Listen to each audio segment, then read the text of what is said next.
बिस्मिल्लाहिर्रहमानिर्रहीम CR academy lecture number 23 में तव्हांखे खुशामदीद कयूं था। मुंहिंजो नालो रिजान आहे। फोर्थ क्लास साइंस अॼु असीं आख़िरी चैप्टर पढ़ी रहिया आहियूं, चैप्टर नंबर 10 ऐं हिन चैप्टर नालो आहे अर्थ इन द सोलर सिस्टम। मतिलबु जेको सोलर सिस्टम आहे उन में अर्थ जो कहिड़ो कमु आहे ऐं इंट्रोडक्शन आहे। त इंट्रोडक्शन में चए थो जेको ज़ाहिर ॻाल्हि सोलर सिस्टम जी ॻाल्हि आहे त सोलर सिस्टम में पहिरियों असां ॻाल्हि कंहिंजी कंदासीं, ॻाल्हि सन जी कंदासीं। सन यानी सिज, ठीकु आहे।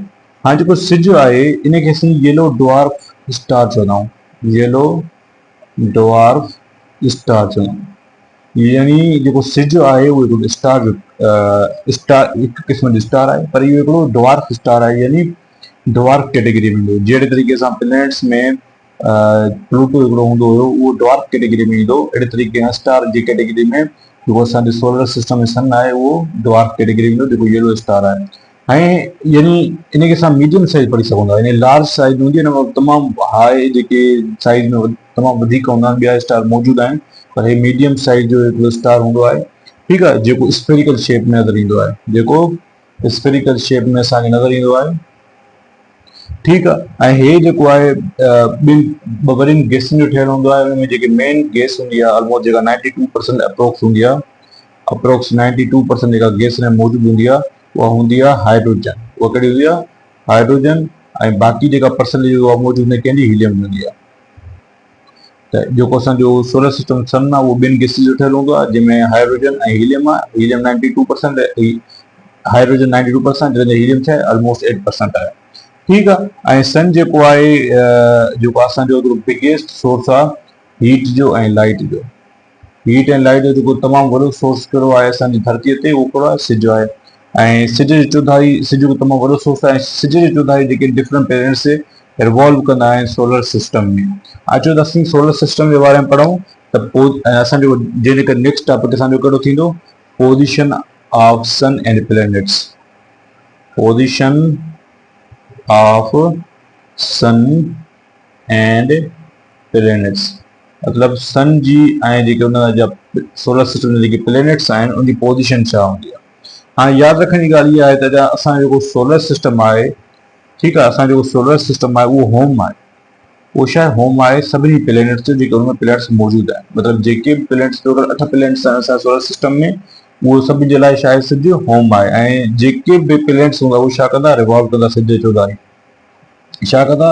रिवॉल्व कंदा, यानी सिज जे चौधारी घुमंदा आहिनि। ऐं असांजे सोलर सिस्टम में तक़रीबन 8 प्लैनेट्स थींदा आहिनि। घणा थींदा आहिनि? 8 प्लैनेट्स थींदा आहिनि। ऐं यादि रखिजो उन्हनि में जेके उन्हनि जा तक़रीबन हर प्लैनेट खे तक़रीबन मून्स थींदा आहिनि, किन खे न बि थींदा आहिनि, पर सेवरल मून्स थींदा आहिनि इन्हनि में, ठीकु आहे। ऐं यादि रखिजो मिलियंस ऑफ एस्टीरॉइड्स जेके आहिनि, मिलियंस ऑफ एस्टीरॉइड्स, कमेट्स, ठीकु आहे, कमेट थी विया, इहे जेके आहिनि सिज जे चौधारी, ऐं मेट्रॉइड्स इहे जेके सिज जे चौधारी गर्दिश कंदा बिल्कुलु कंहिं वांगुरु मून कंहिं वांगुरु बिल्कुलु प्लैनेट्स वांगुरु, ठीकु आहे। ऐं यादि रखिजो जेके पहिरियां 4 प्लैनेट्स आहिनि, फर्स्ट 4 जेके प्लैनेट्स आहिनि, फर्स्ट 4 प्लैनेट्स उहे कहिड़ा कहिड़ा आहिनि? पहिरियों जेको आहे मरकरी आहे, ठीकु आहे। सेकंड नंबर ते कहिड़ो आहे? वीनस आहे। थर्ड नंबर ते कहिड़ो आहे? अर्थ आहे। ऐं फोर्थ नंबर ते कहिड़ो आहे? उहो आहे मार्स। जेके इहे 4 पहिरियां प्लैनेट्स आहिनि इहे मोस्टली छा ठहियल हूंदा आहिनि? इहे रॉक सां ठहियल हूंदा आहिनि ऐं या मेटल्स सां ठहियल हूंदा आहिनि, मेटल्स, जंहिंजे करे हिनखे असां टेरेस्ट्रियल प्लैनेट्स बि चवंदा आहियूं पहिरियनि चेंज खे। ऐं यादि रखिजो इन मां जेकी अर्थ आहे वाहिद प्लैनेट आहे 8 मां ऐं 4 मां बि जिते लाइफ आहे, यानी जिते लाइफ ऐं वाटर जो मोस्टली तसवुरु कयो वेंदो आहे, ठीकु आहे। ऐं ॿी ॻाल्हि यादि रखिजो मरकरी सभिनी खां वेझे में वेझो ऐं नंढे में नंढो प्लैनेट्स आहे। Smallest and nearest planet towards sun. ऐं वीनस जेको आहे हॉटेस्ट प्लैनेट आहे असांजे सोलर सिस्टम जो, ठीकु आहे। मार्स खे असीं चवंदा आहियूं रेडिश प्लैनेट। छा चवंदा आहियूं? Reddish planet. ऐं असीं वीनस खे इहो बि चवंदा आहियूं त इहे जेके आहिनि अर्थ ट्विन आहे। वीनस खे असां ब्राइटेस्ट स्टार बि चवंदा आहियूं। ऐं हे ॿ जेके आहिनि वाहिद जेके ॿ प्लैनेट्स आहिनि जिनमें को बि मून न थींदो आहे, नो मून। वाहिद आहिनि जिनमें को बि मून न थींदो आहे, बाक़ी सभिनी मून थींदो आहे। अर्थ में हिकु थींदो आहे, मार्स में 2 थींदा आहिनि, ठीकु आहे, जुपिटर में थींदा आहिनि, सभिनी में थींदा आहिनि। पर वाहिद 2 प्लैनेट्स आहिनि जिनमें मून न थींदो आहे। हाणे जेके नेक्स्ट 4 प्लैनेट्स आहिनि जंहिंमें 5 नंबर ते जुपिटर आहे, 6 नंबर ते सैटर्न आहे, 7 नंबर ते यूरेनस आहे, 8 नंबर ते नेपच्यून आहे। यादि रखिजो जेके ये 4 ई प्लैनेट्स आहिनि इहे वॾा प्लैनेट्स आहिनि असांजे सोलर सिस्टम जा। जेके पहिरियां 2 प्लैनेट्स आहिनि इहे असां गैस जाइंट पढ़ंदा आहियूं ऐं जॾहिं पोयनि ॿिन्ही खे असां आइस जाइंट पढ़ंदा आहियूं, यानी हे गैस सां फिल्ड हूंदा आहिनि, हे छा हूंदा आहिनि आइस सां फिल्ड, छो तमामु परे हूंदा सिज खां, जंहिं करे तमामु घणा आइस ठहियल हूंदा आहिनि, जॾहिं हे जेके आहिनि थोड़ा करीब हूंदा आहिनि इस खां जंहिं करे गैस सां ठहियल हूंदा आहिनि। ऐं यादि रखिजो जेके जुपिटर हूंदो आहे इहो छा आहे, जुपिटर जेको आहे सभिनी खां वॾे में वॾो प्लैनेट आहे, यानी बिगेस्ट प्लैनेट कहिड़ो आहे जुपिटर, ऐं स्मॉलेस्ट कहिड़ो आहे उहो तव्हांजो मरकरी थी वियो। ऐं नेपच्यून छा आहे फारदेस्ट प्लैनेट आहे, यानी सभिनी खां परे जेको प्लैनेट आहे उहो कहिड़ो आहे नेपच्यून आहे। ठीकु थी वियो, सम्झ में अची वई ॻाल्हि। प्लैनेटरी सिस्टम छा आहे, यादि रखिजो प्लैनेटरी सिस्टम उहो ई सिस्टम यानी सोलर सिस्टम में जेके बि तव्हां चई सघो था प्लैनेट्स आहिनि जेके मूव कनि था या जेके रिवॉल्व कंदा सिज जे चौधारी, सिज चौधारी जेके स्मॉल बॉडीज़ आहिनि, चाहे एस्ट्रॉइड आहिनि, चाहे कमेट आहिनि, जेके बि रिवॉल्व कंदा आहिनि इनखे असां छा चवंदा आहियूं प्लैनेटरी सिस्टम चवंदा आहियूं। छा चवंदा आहिनि हिनखे प्लैनेटरी सिस्टम चवंदा आहियूं। हाणे असां पंहिंजे प्लैनेट्स जे बारे में पढ़ी आया, हाणे असां पढ़ंदासीं एस्ट्रॉइड जे बारे में। छा जे बारे में पढ़ंदासीं एस्ट्रॉइड जे बारे में। एस्ट्रॉइड छा आहे, ऐं यादि रखिजो एस्ट्रॉइड जेको आहे हिकु स्मॉल रॉकी मेटलिक ऐं या हिनखे चवंदा आहियूं आर आइस बॉडीज़, ठीकु आहे। ऐं हुन खां अलावा हे मिलियंस ऑफ, यादि रखिजो जेके बिलियंस ऑफ ईयर अॻु में यानी 4.6 बिलियन ईयर्स अगो ऑलमोस्ट, ठीकु आहे। 4 जेको सोलर सिस्टम जो जॾहिं ठहियो हुयो त को धमाको थियो, ठीकु आहे। धमाके में कुझु रिमिनेंट्स बचा हुया, यानी रिमिनेंट्स बचा हुया, उहे रिमिनेंट जेके आहिनि रिमिनेंट्स बचा हुया, उन रिमिनेंट्स मां कुझु पत्थर बचा, पत्थर जेके कन्वर्ट थी विया एस्ट्रॉइड्स में या कमेट्स में या मेट्रॉइड्स में। सम्झ अची वई ॻाल्हि। ऐं हे जेके आहिनि इहे यादि रखिजो हे जेके एस्ट्रॉइड आहिनि इहे ॿई जेके आहिनि नई प्लैनेट आहिनि, नई हिन ते को एटमॉस्फेयर हूंदो आहे, यानी एस्ट्रॉइड में एटमॉस्फेयर न थींदो आहे, हिते का बि लाइफ न थींदी आहे, ठीकु आहे। ऐं हिन प्लैनेट्स न आहिनि इहे जेके काथे मौजूदु आहिनि मोस्टली हे जेके आहिनि मार्स ऐं जुपिटर जे विच में ट्रेवल कंदा आहिनि सिज जे चौधारी, ठीकु आहे। इहे एस्ट्रॉइड बेल्ट थींदो आहे, इन शेप ऐं साइज़ डिफरेंट हूंदो आहे हर कंहिंजो, मतिलबु ज़रूरु न आहे जेके बि एस्ट्रॉइड बेल्ट घुमंदा बेल्ट में एस्ट्रॉइड घुमंदा हुजनि उन शेप ऐं साइज़ बराबरि हुजे, शेप ऐं साइज़ डिफरेंट थी सघे थो, ठीकु आहे। हाणे कमेट छा आहे, कमेट जे बारे में कमेट जेको आहे लार्ज ऑब्जेक्ट आहे, जीअं एस्ट्रॉइड छा आहे उहो थोरो स्मॉलेस्ट ऑब्जेक्ट हुयो, पर कमेट्स जेके हूंदा उहे छा हूंदा आहिनि उहे लार्ज ऑब्जेक्ट हूंदा आहिनि, उहे बि आइस जो शेप हूंदो आहे, उनजो कहिड़ो हूंदो आहे उहो मेड ऑफ लार्ज जेके बॉडीज़ हूंदियूं आहिनि। ऐं हे जेके आहिनि यादि रखिजो डस्ट जा ठहियल हूंदा आहिनि ऐं थोरा थोरा आइस जा ठहियल हूंदा आहिनि। ऐं हे जेको आहे मोस्टली छा थींदो आहे सन जी तरफ़ छा कंदो आहे ट्रेवल कंदो आहे, सन जी तरफ़ छा कंदो आहे ट्रेवल कंदो आहे। ऐं जॾहिं सन तमामु वेझो ईंदो आहे क्लोज ईंदो आहे त हे आइस थींदो आहे, हे वार्म थींदो आहे, गरम थींदो आहे, वार्म थींदो आहे त हे इवापोरेट थींदो, छो बर्फ़ जी शेप में त इवापोरेट थींदो, जॾहिं इवापोरेट थी वेंदो वेपराइज़ थींदो त हे गैस रिलीज़ कंदो, जॾहिं गैस रिलीज़ कंदो त हिन जेका हेड हूंदी उहा हेड छा थींदो गिलो कंदो, हेड छा कंदो गिलो कंदो। ऐं हिनखे टेल बि थींदो आहे, हिन हेड खे छा चवंदा असां कोमा चवंदा आहियूं। ऐं हे जेका हिन टेल थींदी आहे टेल, उहो टेल लाइक स्ट्रक्चर जेको हूंदो आहे उहो पोइ फेल थी वेंदी आहे, उहो छा थींदी आहे स्ट्रेच थींदी आहे ऑलमोस्ट मिलियंस ऑफ माइल्स ताईं उहा स्ट्रेच थी वेंदी आहे, ठीकु आहे। छो जो ऐं उहा सिज जी तरफ़ हिन शेप मुंहुं हूंदो आहे ऐं पोयां टेल जेका फैलिजी वेंदी आहे अप्रोक्स मतिलबु मिलियंस ऑफ माइल ताईं। त ऐं वरी कमेट जेको आहे उहो सिज खे अप्रोच कंदो आहे कंहिं डायरेक्शन खां, मतिलबु सिज हिते आहे त हितां अची सघे थो, हितां अची सघे थो, हितां अची कंहिं डायरेक्शन में अप्रोच करे सघे थो सिज खे ऐं सिज जी तरफ़ उहो वञी सघे थो। जेको नेक्स्ट टॉपिक आहे असांजो उहो आहे मून एंड फेज़िस, यानी चंड ऐं हुनजा डिफरेंट फेज़िस जेके थींदा आहिनि, मून एंड फेज़िस, चंड ऐं हुन जेके डिफरेंट फेज़ थींदा आहिनि उनजे बारे में असां पढ़ंदासीं। ऐं चंड जेको आहे यादि रखो हिकु नेचुरल सैटेलाइट आहे कंहिंजो अर्थ जो, नेचुरल सैटेलाइट आहे कंहिंजो अर्थ जो। ऐं यादि रखिजो जेको अर्थ जो हिकिड़ो ई मून आहे जेके असां ल्यूना पढ़ंदा आहियूं, छा पढ़ंदा आहियूं ल्यूना पढ़ंदा आहियूं, ठीकु आहे। ऐं असां मून सॾींदा आहियूं चंड सॾींदा आहियूं। ऐं नासा जेको आहे नासा अमेरिकन जेका स्पेस एजेंसी आहे, national aeronautics and space administration जो नालो आहे, असांखे ॿुधायो त जेको चंड आहे ऑलमोस्ट 27.5 ॾींहं लॻाईंदो आहे ज़मीन जी चौधारी रिवॉल्व कंदो आहे, ठीकु आहे। ऐं मून जेको आहे उनजी मूवमेंट ॿिनि क़िस्म जी थींदी आहे, हिकिड़ी थींदी आहे रोटेशन, हिकिड़ी थींदी आहे रिवोल्यूशन, ठीकु आहे। इहे प्लैनेट्स में थींदो आहे। रोटेशन जो मतिलबु इहो हूंदो आहे त पंहिंजे चौधारी रेवोल्यूशन होगा मतलब कि ऑब्जेक्ट जो धारित होता है। रोटेशन जो चंड पंहिंजे जो धारित रहंदो आहे ऐं रेवोल्यूशन यानी चंड जेको आहे ज़मीन जो धारित रहंदो आहे। ठीक है, ये हमेशा याद रखो। ऐं जेको चंड जो सरफेस हूंदो आहे न उहो थोरो उहो मतलब ई बम्पी हूंदो आहे, खॾनि टाइप हूंदो आहे, हेठि मथे सरफेस हूंदो आहे। ऐं चंड जेको ऑलमोस्ट जेको ज़मीन खां केतिरो परे आहे, उहो ऑलमोस्ट 3,84,400 किलोमीटर जेको आहे उहो छा आहे ज़मीन खां परे आहे। ऐं हिन जो डायमीटर केतिरो आहे, ऑलमोस्ट 3,474.8 जेको आहे हिन जो किलोमीटर डायमीटर आहे हिन जो। ठीकु आहे, इहो थी वियो चंड। हाणे जेको चंड जा जेके फेज़िस थींदा आहिनि उन जे बारे में असां पढ़ंदा त द ल्यूनर साइकिल, जंहिंखे चवंदा आहियूं lunar cycle are phases of the moon, are phases of the moon,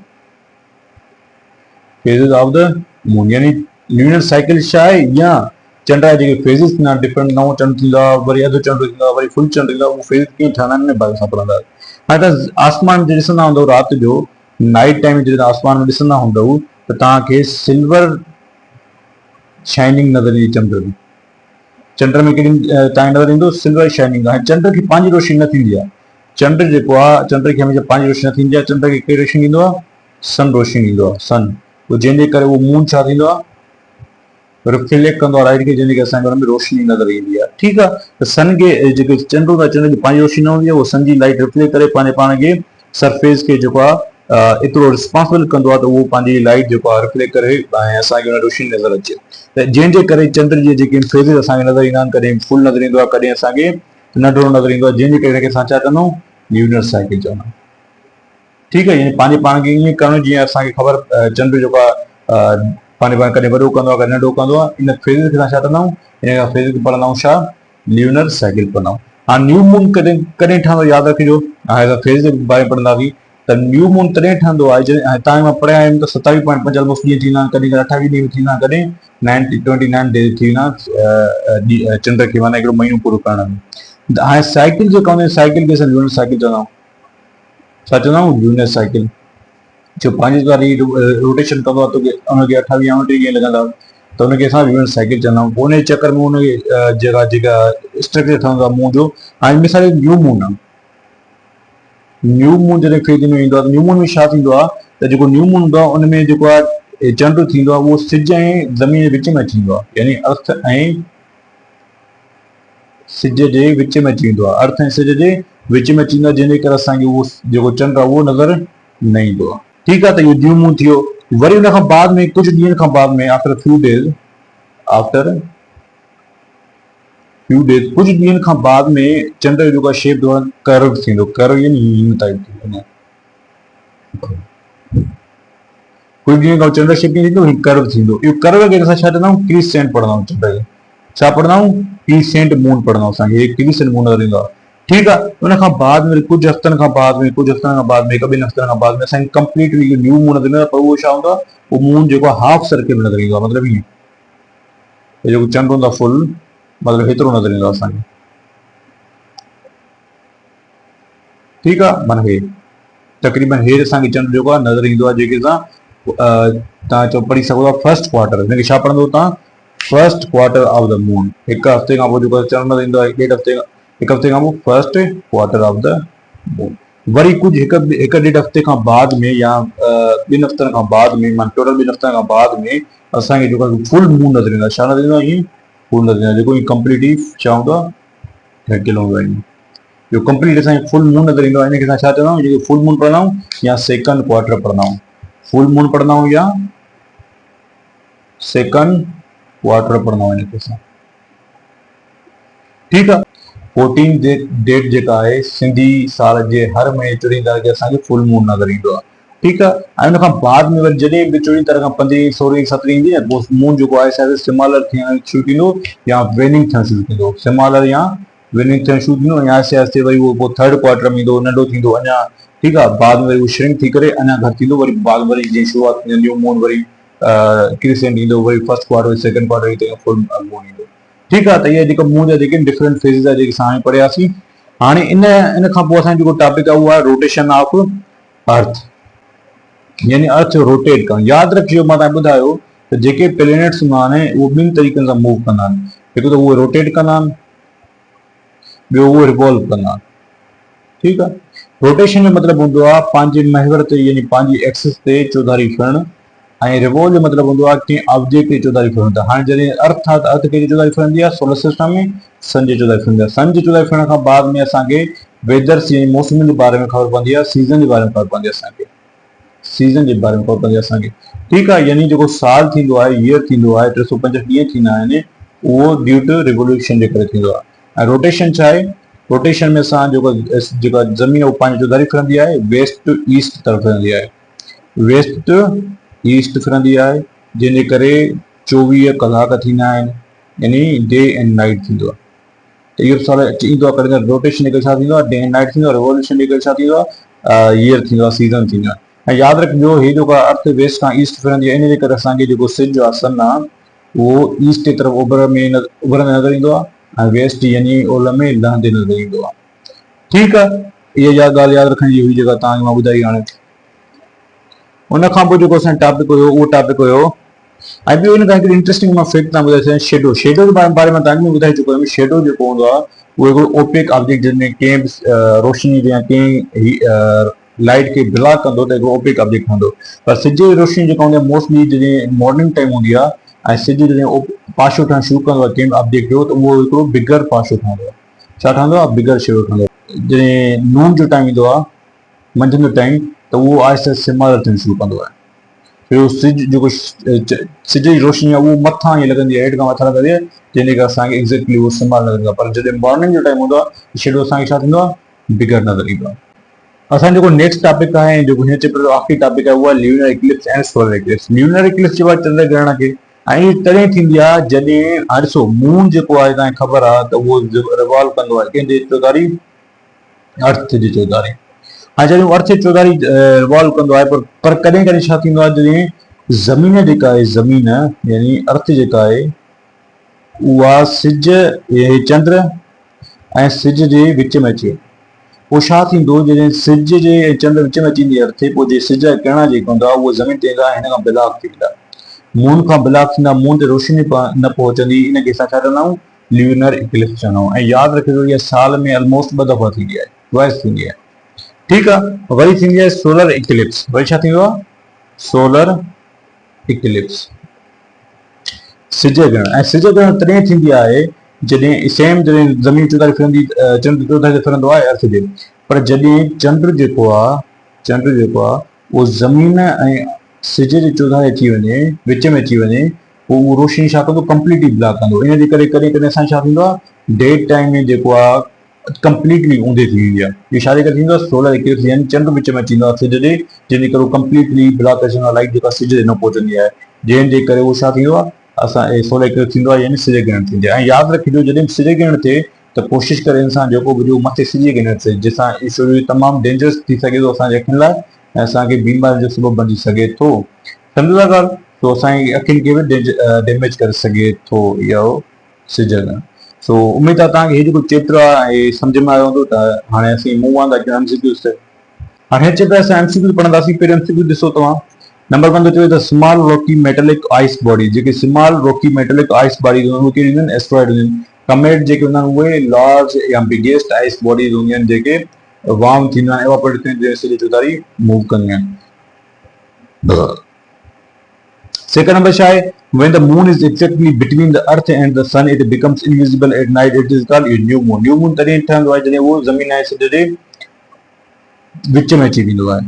ठीकु आहे, उन खां पोइ छा आहे? Third number, the earth movement which is responsible day and night, इहा थींदी रोटेशनल मूवमेंट। नंबर 4 छा आहे? When the shadow of an object becomes shortest, इहो मंझंदि टाइम थींदो आहे, पढ़ाइमि हाणे। 5 नंबर छा आहे? The earth axis is an imaginary line थींदी आहे इहा। 6 नंबर छा आहे? द काज़ of a lunar Eclipse occur. Lunar Eclipse छा लाइ थींदो आहे? त जॾहिं सन जेको आहे उहो शेडो उहो अर्थ ते मोकिले, जॾहिं सन जो शेडो सिर्फ़ु ऐं सिर्फ़ु जेको अर्थ ते थींदो त छा थींदी? चंड ग्रहण थींदी। 7 नंबर छा आहे? A large object made up of dust and ice that orbit the sun, उहो छा आहे? उहो आहे कमेट्स। 8 नंबर छा आहे? On the 14th day of month, मां ॿुधायो तव्हांखे साल जे हर सिंधी महीने में जो 14 ॾींहुं ईंदो आहे उन में सिज जेको वॾो थींदो आहे, यानी उहो छा थींदो आहे? उन जी सिज जी रोशनी जेका फिरण ते पवंदी आहे तमामु घणी, जंहिंजे करे उहो चिमकंदो नज़र ईंदो आहे। 9 नंबर छा आहे? The sundial was used in ancient time to find out. Sundial जेको पुराणे दौर में छा लाइ इस्तेमालु कयो वेंदो? टाइम ॿुधाइण लाइ इस्तेमालु कयो वेंदो। ठीक है। तो उम्मीद है तव्हांखे जेको लास्ट चैप्टर है फोर्थ क्लास साइंस समझ में आयो हूंदो। इंशाल्लाह जल्द खां जल्द जेको 5 क्लास में जारी कंदासीं ऐं पढ़ंदा रहो, तेसिताईं सिखंदा रहो, समझंदा रहो, हिन वीडियोनि खे शेयर कंदा रहो जीअं सभु सभिनी मां फ़ाइदो हासिल वठी सघनि। तेसिताईं थैंक यू वेरी मच।